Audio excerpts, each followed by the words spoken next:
मैं गरीब आदमी था, उसको पता था कि ये मेरे साथ लड़ नहीं सकता, तो उसने जी ये भी कहा जी मैं जी इसकी वो डॉक्टर भी फेल करवा दूंगा, ये जहाँ तक भागता है भाग ले, मैंने इसके साथ जो कुछ करना है ये मुझे पता है, ये मेरे अल्लाह को पता है, मैं इसके साथ जो करूँगा ना ये मेरा कुछ नहीं कर सकता। ये थाने कचहरियाँ जो हैं ये मैं अपनी जेब में रखता हूँ, तो हमारी थाने में कोई भी नहीं सुनता। जो तफ्तीशी है उसको हम कॉल करते हैं, वो हमारी कॉल नहीं उठाता। वो जी उसने लिखा है कि जज साहब को जी मिसल में लिखा है जी ना वो मुद्दई आता है ना उसके गवाह आते हैं जी, हम एक हफ़्ते से भाग रहे हैं, उसको तफ्तीशी को कॉल नहीं कर रहे हैं, ना वो मेरी कॉल उठाता है, ना ही मेरे जो गवाह हैं उनकी कोई सुनता है, सिर्फ उनकी सुनता है, मेरी कोई भी नहीं सुनता। सब्सक्राइब कीजिए हमारे YouTube चैनल को और साथ ही बेल आइकन को दबाकर ऑल नोटिफिकेशन पे क्लिक कीजिए हमारी वीडियो सबसे पहले देखने के लिए। अस्सलाम वालेकुम नाज़रीन, अप टू डेट पाकिस्तान के साथ मैं हूं आपका मेज़बान दानियाल घुमन। नाज़रीन, आज की स्टोरी कुछ ऐसे है कि बच्चे इस वीडियो को हरगिज़ ना देखें। कमर ज़मान की उम्र 27 साल है। ये पेशे के एतबार से बार्बर हैं। ये कटिंग और शेव का काम करते थे अपने इलाके की बार्बर शॉप पर। 5वें महीने की 12 तारीख को इनको एक कॉल मसूल होती है। उस कॉल सुनने के बाद जब ये जाते हैं वहाँ पर, तो उसके बाद कि इनकी ज़िंदगी बिल्कुल ही तब्दील हो गई। कमर ज़मान को क्या कॉल मसूल हुई, उसके बाद इनकी ज़िंदगी में क्या तब्दीली आई, इनके साथ क्या हुआ, ये जानेंगे कमर ज़मान की अपनी ज़ुबानी। अस्सलाम वालेकुम। वालेकुम सलाम जी, मैं कमर ज़मान हूँ, बन बोसन का रिहायशू चौक वैंस है मेरा घर है। तो मैं एक आदमी के पास काम करता था, ज़ैद नदीम है, दुकान मालिक है। तो उसके मेरे पास कॉल आई, उसने कहा जी मेरे घर आ जाओ। तो मैंने दुकान को ताला लगाया, उसके घर चला गया, उसके घर कोई भी नहीं था। उसने मुझे कहा जी मेरी पहले मालिश करो। मालिश उसने करवा ली जी। उसने मेरे साथ गलत काम शुरू कर दिया, और उसके बाद उसने जब मेरे साथ गलत काम किया तो उसने कहा जब काम करने के बाद कि अगर किसी को बताया तो मैं तुझे जान से मार दूंगा। पिस्टल की धमकियाँ दी, मुझे सारा कुछ दिखाया। ये बताइए कि जब आपके साथ ये सारा मामला पेश आ रहा था तो क्या किस तरीके से ज़बरदस्ती उसने की आपके साथ? जी पिस्टल दिखा के किया मुझे। पिस्टल क्या आप डर गए थे? आपने शोर मचाने की कोशिश नहीं की उस वक्त? उसने कहा जी अगर आप शोर करोगे तो मैं बाहर मोहल्ले वाले को कहूँगा कि ये मेरे घर टकेटी करने आया था, ये मेरा मुलाजिम है और मेरे घर में आया, ये चोरी कर रहा था। तो मुझे पिस्टल की धमकी भी साथ दी। तो मैंने कहा ठीक हो गया, मैं चुप करके खड़ा रहा। उसने जो कुछ कर रहा था वो तो उसने कर लिया। जब मैंने बाहर आके उसके भाइयों को बताया, उसके भाई मान गए थे कि हाँ जी ठीक है, हमें थोड़ा सा मौका दो, हम आपका सुलह सफाई यहीं पे करवाते हैं। उसके भाइयों ने जी मिन्नत तमाज़ी की मेरी। तो उसके बाद उसका बाप आ गया। उसके बाप ने कहा जी मैं अपने बेटे की सफाई देना चाहता हूँ। तो उसका जो बड़ा भाई है उसने कहा जी हम कोई सफाई नहीं देते भाई की। कमर, ये बताइएगा कि आपने FIR भी कटवाई, ठीक है, आपका FIR भी रजिस्टर्ड है इस टाइम आपके नाम पे। ये बताइएगा कि आप 1 साल से काम कर रहे थे उस इंसान की, ज़ैद नदीम जिसका नाम है, क्या आपको उसके चाल चलन में कोई आपको किसी ने बताया था कि किस तरह का आदमी है? जी मोहल्ले वाले बताते थे कि ये गलत आदमी, इसका यहाँ पे है, कोई गलत किरदार है। तो उसकी वजह से मुझे तो अपनी रोज़ी रोटी के साथ थी ना, तो मैं अपना काम करता था। तो वो फिर जब उसने ये काम मेरे साथ किया तो मुझे फिर पता चला कि लोग ठीक कहते थे। तो उसके बाद जो मैंने FIR कटवाई है, FIR कट गई जी। अब फिर उसने मुझे धमकियाँ लगाई हैं जी, मैं पैसे दे के मैं अपना सारा काम सेट कर लूँगा, मैं तेरी औकात देख लूँगा। मैं गरीब आदमी था, उसको पता था कि ये मेरे साथ लड़ नहीं सकता। तो उसने जी ये भी कहा जी मैं जी इसकी वो डॉक्टर भी फेल करवा दूंगा, ये जहाँ तक भागता है भाग ले, मैंने इसके साथ जो कुछ करना है ये मुझे पता है, ये मेरे अल्लाह को पता है, मैं इसके साथ जो करूँगा ना ये मेरा कुछ नहीं कर सकता। ये थाने कचहरियाँ जो हैं ये मैं अपनी जेब में रखता हूँ। अच्छा, ये बताइएगा कि जो आपका मेडिकल हुआ, मेडिकल रिपोर्ट कैसी है, उसमें पॉजिटिव आया? जी अभी तक वो नहीं आई, वो अभी अबूरी ज़मानते भी है। तो हमारी थाने में कोई भी नहीं सुनता। जो तफ्तीशी है उसको हम कॉल करते हैं, वो हमारी कॉल नहीं उठाता। वो जी उसने लिखा है कि जज साहब को जी मिसल में लिखा है जी ना वो मुद्दई आता है, ना उसके गवाह आते हैं जी, हम एक हफ़्ते से भाग रहे हैं, उसको तफ्तीशी को कॉल नहीं कर रहे हैं, ना वो मेरी कॉल उठाता है, ना ही मेरे जो गवाह हैं उनकी कोई सुनता है, सिर्फ उनकी सुनता है, मेरी कोई भी नहीं सुनता।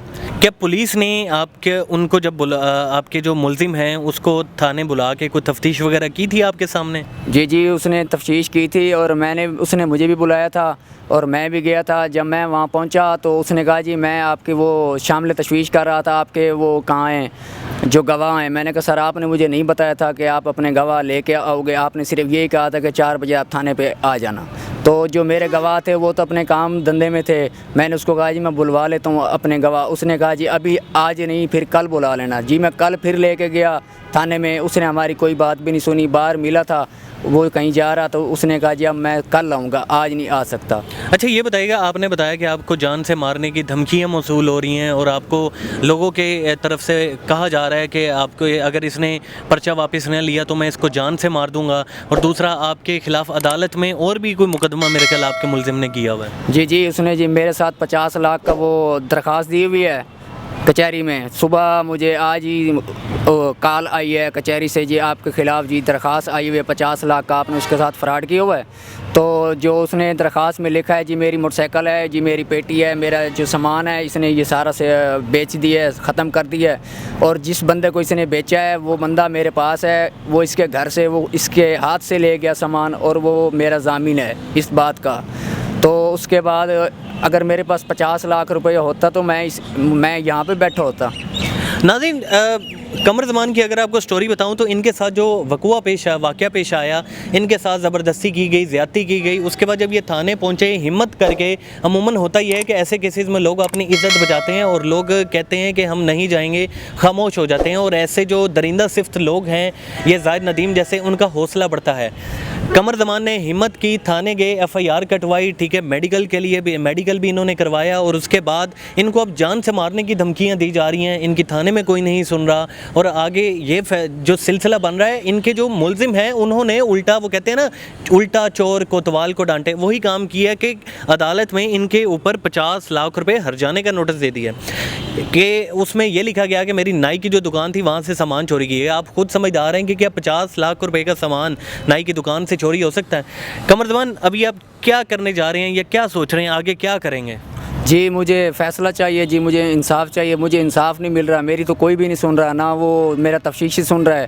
तो अब 14 तारीख की जी पेशी है, मुझे अब ये लोगों के, उनके रिश्तेदारों के फ़ोन आते हैं, जी आपकी जो पर्चा है ये खारिज हो जाएगा, आपके साथ जो फिर होना है वो हमें पता है, आप जो जहाँ मर्ज़ी भाग लो वो आपको पकड़ेगा, अब वो आपको घसीटेगा। तो उसने कहा जी मैं पैसा दे के सारा काम क्लियर करवा दूँगा और ये मेरा कुछ भी नहीं बिगाड़ सकता।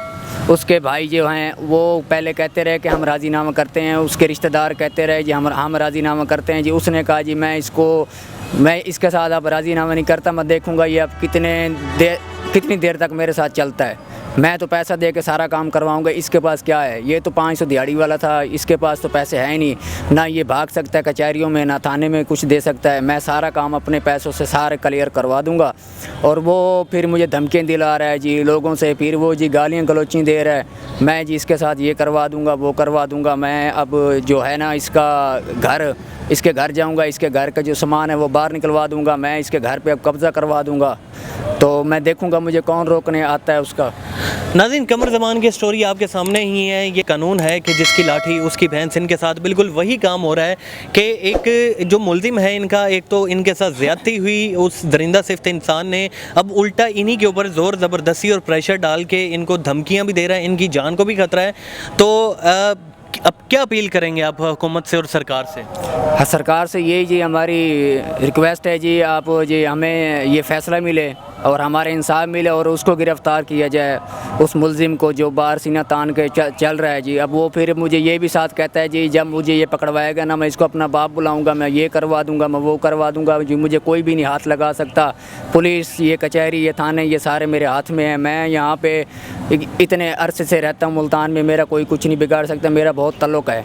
तो वो तल्लुक़ वाला। नाज़रीन, कमर ज़मान की जो स्टोरी है आपके सामने है, आपने सुन रही होगी। आपको भी चाहिए कि इस वीडियो को ज़्यादा से ज़्यादा शेयर किया जाए ताकि हुकाम बाला तक पहुंच सके, ताकि इनके जो मुलजिम हैं उन जैसे ये जो दरिंदा सिफ्त, ये जो सांप हैं, इनका सर कुचला जाए ताकि माशरे में जो है अमन और सुकून पैदा हो सके। वरना इसके बाद उनका मज़ीद जो है जिगरा बढ़ेगा और ये वाक़या फिर किसी और के साथ रोनमा होगा। तो उम्मीद है हमारी वीडियो आप उन हुकाम बाला तक पहुँचाने में मदद करेंगे। इसके साथ ही अपने मेज़बान दानियाल गुमन को इजाज़त दीजिए। देखते रहिए अप टू डेट पाकिस्तान। अल्लाह हाफिज़।